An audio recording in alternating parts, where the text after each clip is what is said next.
Hi, this is Dave, the host of the Mondoweiss podcast. Before we get started with the new episode, I need to ask you a favor. Mondoweiss is a nonprofit news publication. 80% of our budget comes from readers and listeners like you. This summer, we need to raise $160,000 to continue providing the critical coverage of Palestine you rely on. The podcast episode you're listening to cost about $175 to produce. Seriously, $175. If you enjoy this podcast and have listened to a few episodes, please consider becoming a donor today. If you can, give $175 to cover this episode. If that's more than you can offer right now, please consider becoming a monthly donor at $5 or $10. Every donation helps us stay sustainable and independent. Visit mondoweiss.net/donate to make a secure, online, and, if you're in the United States, tax-deductible donation today. Now, back to our regularly scheduled programming.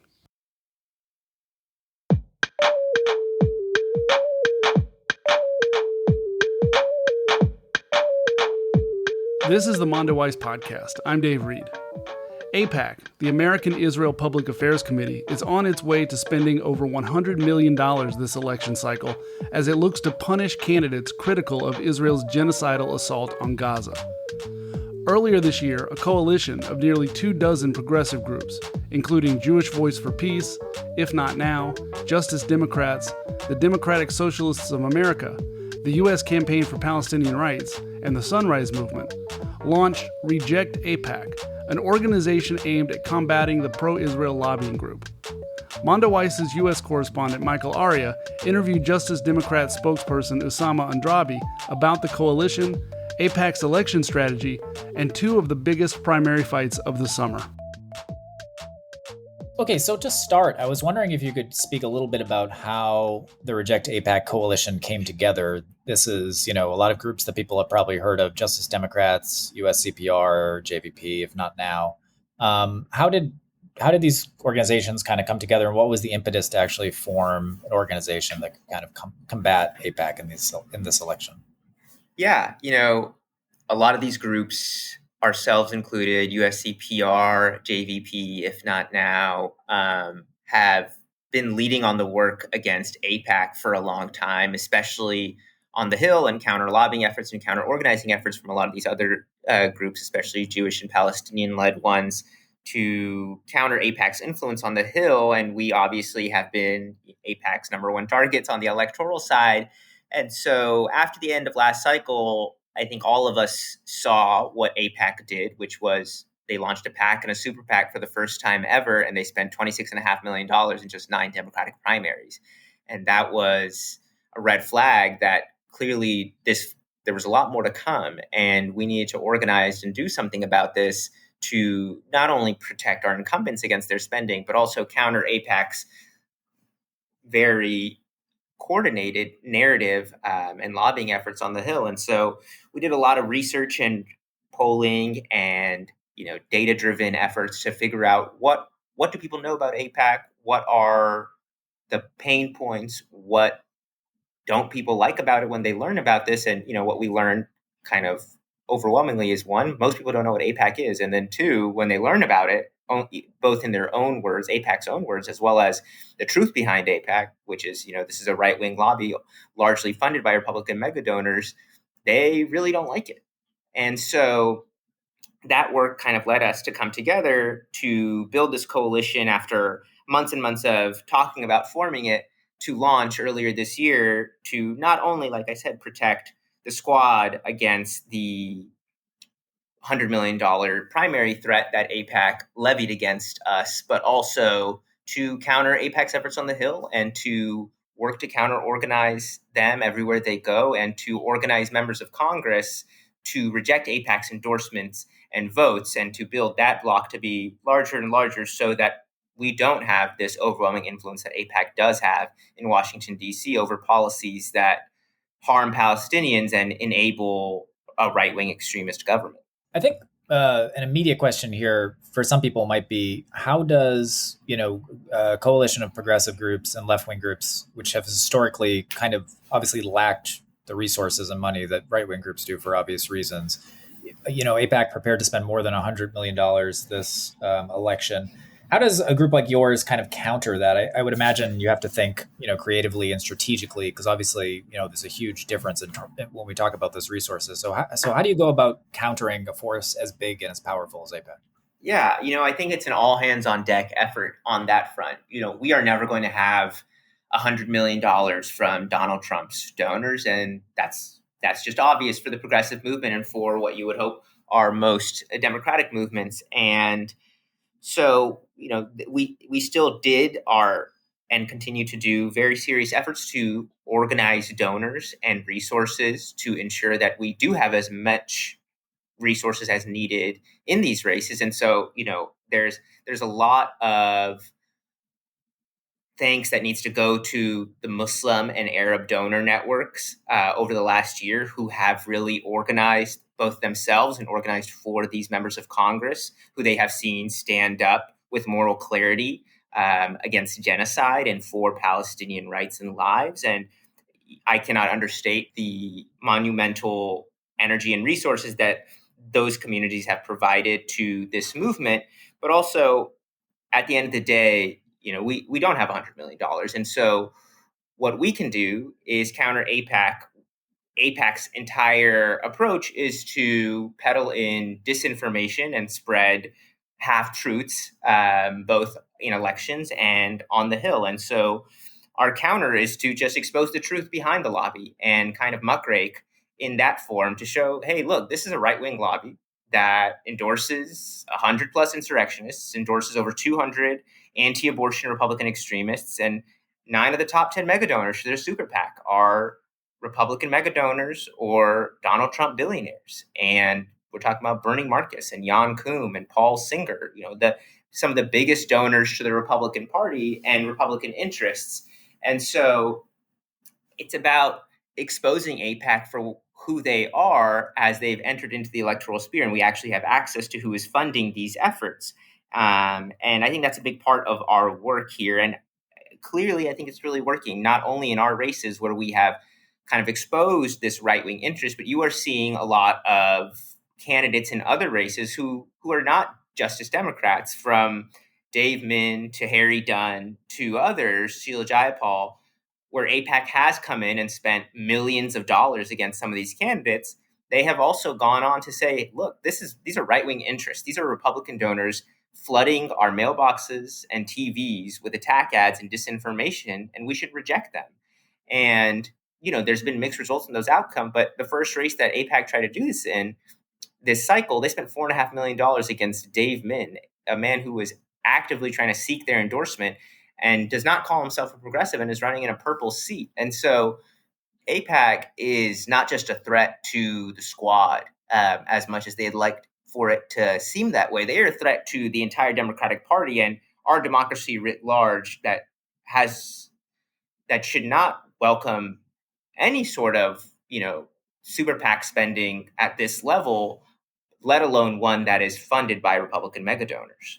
I wanted to follow up on that. There was a report I'm sure you saw from Politico, I think earlier this week, which revealed that AIPAC is, takes more money than any other group from Republican donors in terms of donors who then go donate to Democrats. So among donors who donate to Democrats, they have more Republican funders than anybody else.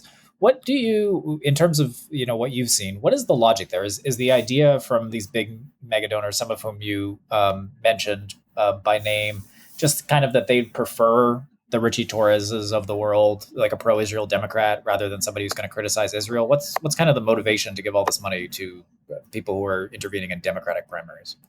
Yeah, that Politico story kind of came out and showed that AIPAC is the single largest source of Republican donor spending in Democratic primaries, and that's a massive red flag to Democratic voters who don't have interests, who have no interest in Republican donor spending in our elections. And I think their interests are twofold. There's a lot of these folks who do just want to ensure that the policies the United States supports are ones that unconditionally support the right-wing extremist government in Israel and continue to support their actions, be it a genocide, be it the apartheid state that they had been running for decades before that, or the continued annexation of the West Bank. All of these policies are supported by many of these donors, and they want to continue to ensure that our Congress looks a lot more like folks who are willing to unconditionally support Benjamin Netanyahu than willing to stand up for Palestinian lives or rights. But I also think this is not just about Israel and Palestine. There is no greater threat to right-wing interests and Republican donors than progressives like Jamal Bowman and Cori Bush. These are the same folks who are worried about their profits and bottom lines. And so when you have a Jamal Bowman or Cori Bush call for a taxes on billionaires or a Green New Deal and Medicare for all, Paul Singer, who has given millions of dollars to AIPAC Super PAC, has millions of dollars in investments in Exxon. And so they don't want to see a Green New Deal passed. They don't want to see us fighting climate change. And they definitely don't want to see their wealth taxed and have to pay their fair share. And so I think it's dual-fold, not only in their support for hard right policies of the Israeli government, but also they're protecting their own profits and bottom lines by opposing candidates who are willing to stand up for working people. You talk about how Democratic voters would naturally be resistant to AIPAC if they knew the details in terms of their Republican agenda. There's also this element that poll after poll for the last 3 years, or maybe the last 5 or 6 years, we've seen Israel, even before October 7th, the average Democratic voter, they're becoming more and more skeptical of Israel. They're becoming more and more sympathetic towards Palestinians. We have poll after poll that shows they overwhelmingly support a ceasefire, despite what you see from most Democratic lawmakers. I wanted to talk about that too, that component of it. Just as somebody who organizes with progressive Democrats and speaks with progressive voters, what have you encountered in that regard? Do you see, and are you seeing a shift when it comes to people's perception of the situation among just, like everyday Democratic voters, maybe people who aren't typically associated with the left or activist circles? Yeah, I mean, I think you're absolutely right. Democratic voters and the large majority of Democratic voters have already been where the squad is, right? In November, you saw polls saying Democratic voters overwhelmingly support a ceasefire. And years ago, we have seen poll after poll show majority of Democratic voters support conditioning military funding on basic human rights conditions. And so for me, it's not really a question about whether Democratic voters are going to catch up to these policies. I think they already have. It's their elected leaders who have not caught up to where Democratic voters have been for a long time. And I think that's the whole impetus behind AIPAC starting a PAC or Super PAC or Democratic Majority for Israel starting. It was because they saw that the base of the Democratic electorate was seeing Israel as what it is, as a bully, as an apartheid state, and seeing Palestinians being oppressed and killed with the help of our policies, and they opposed that.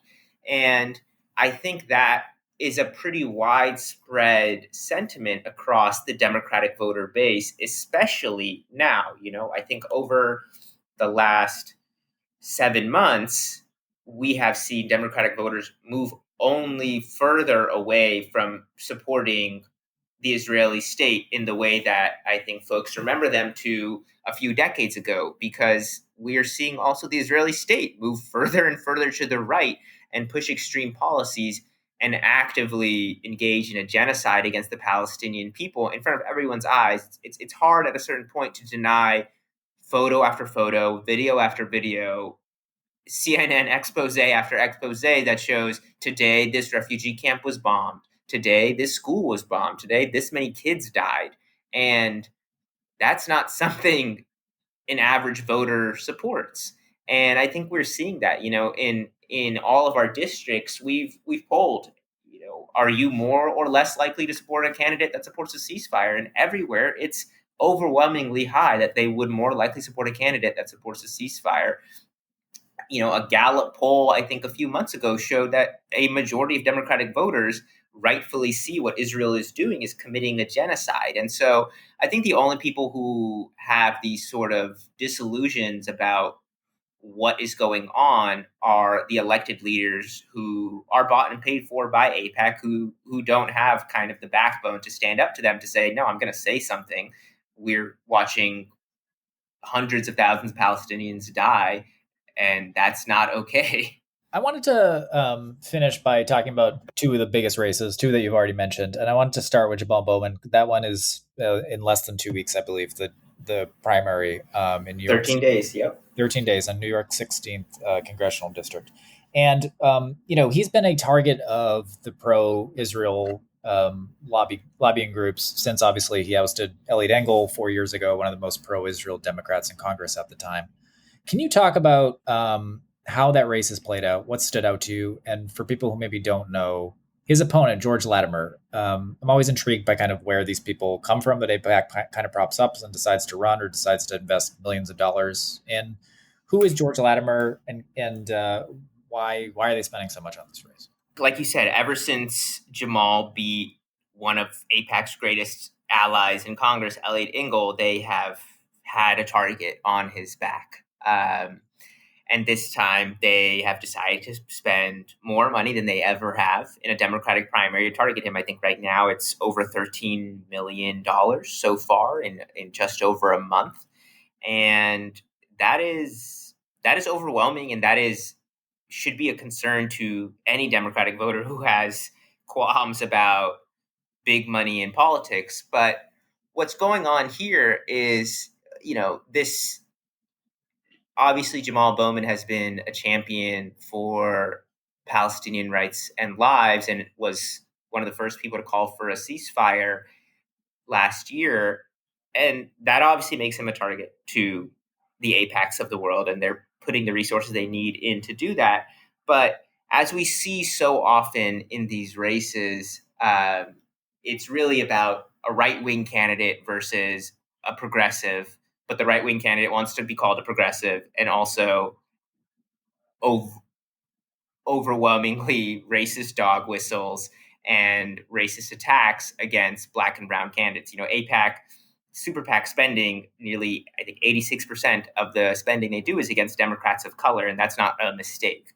And so what we've seen about George Latimer is, you could replace him with Eliot Engel and you'd have a pretty similar guy. It's another career politician who's been in some form of elected office for decades upon decades, has served as the Westchester County executive for the last few years, and, has done everything he needs to, has gotten the contracts he wants, has said a lot of racist things in the past, has lowered property taxes for white communities while raising taxes on Black communities.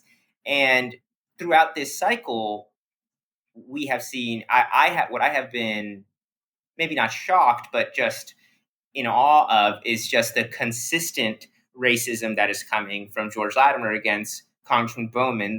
For the most of this campaign, it was a lot of dog whistles.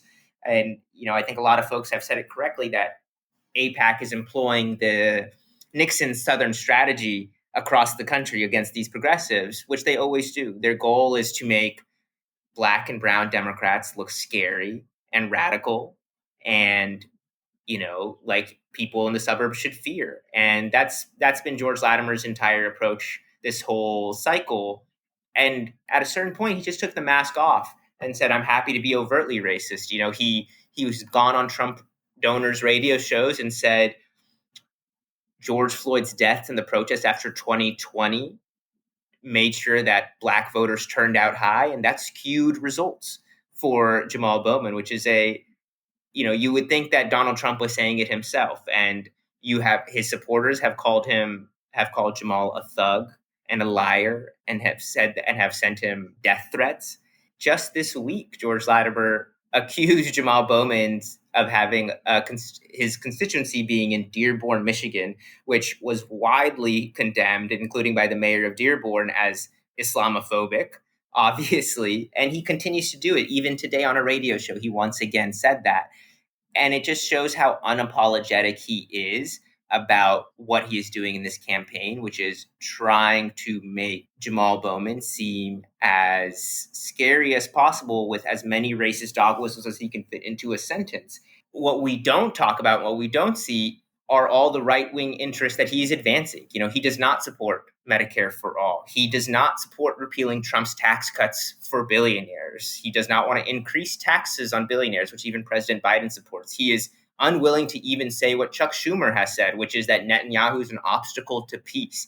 And so it's all the hallmarks of an AIPAC recruited candidate who is only allowed to say what AIPAC tells him he's allowed to say, and nothing that will disappoint or hurt the Republican donors in this race. And so that's kind of the story of this race is, Jamal Bowman, who is born and raised working class in New York and has been an educator his entire life and ran for Congress because he saw firsthand the sort of violence and trauma that kids in the Bronx were facing.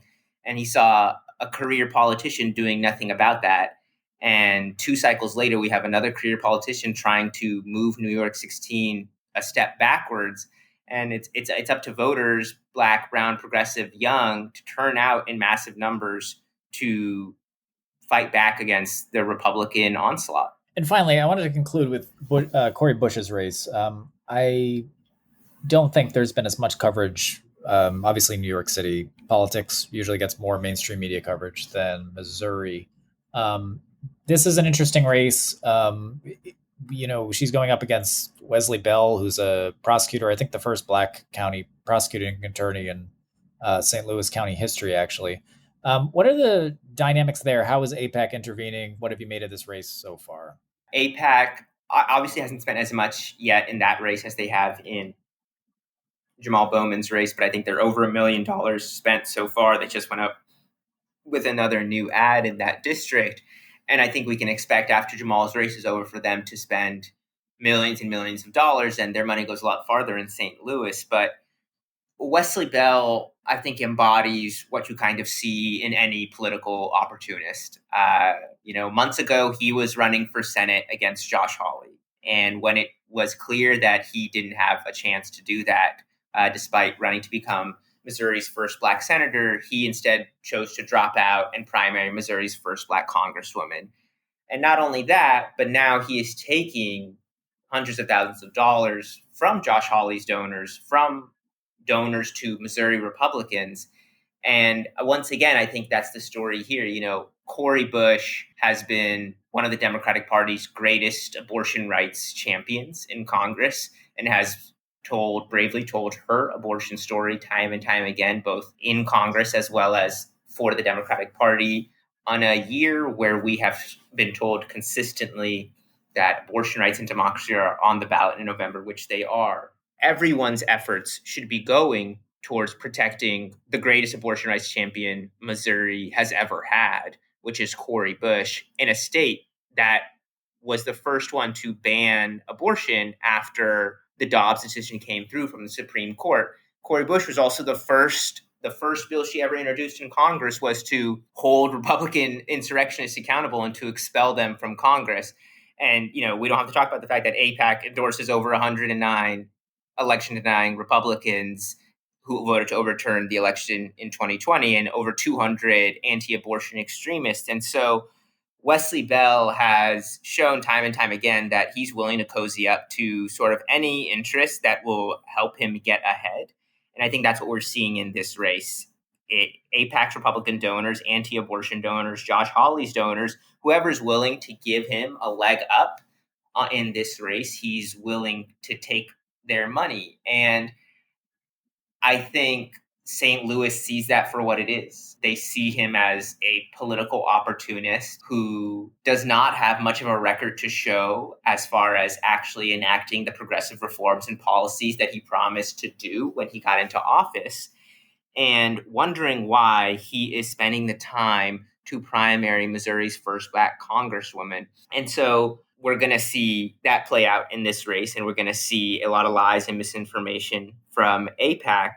And at the end of the day, Wesley Bell has shown us that he's willing to sell out to any interest if it advances his political career. I think if you ask people what Wesley Bell stands for, I don't think anyone could answer that question. We all know what he did as a prosecutor in St. Louis, but I don't think anyone knows what his positions are on Medicare for all or a Green New Deal or housing affordability or lowering the cost of prescription drugs, because he's never talked about that. He's never had to talk about that. I think that sums up that race, and should be no question that the future of the Democratic Party looks a lot more like Cori Bush and Jamal Bowman than George Latimer and Wesley Bell, and we should keep it that way. Thanks so much for chatting with us today. Appreciate it. Yeah, thank you. That's our show. Mondoweiss is a nonprofit publication with no paywalls. If you would like to support our work, please go to mondoweiss.net/donate. Please leave a rating and review to help other listeners find the show. Subscribe to one of our free email newsletters so you can stay up to date on events in Palestine and related politics here in the U.S. and around the world.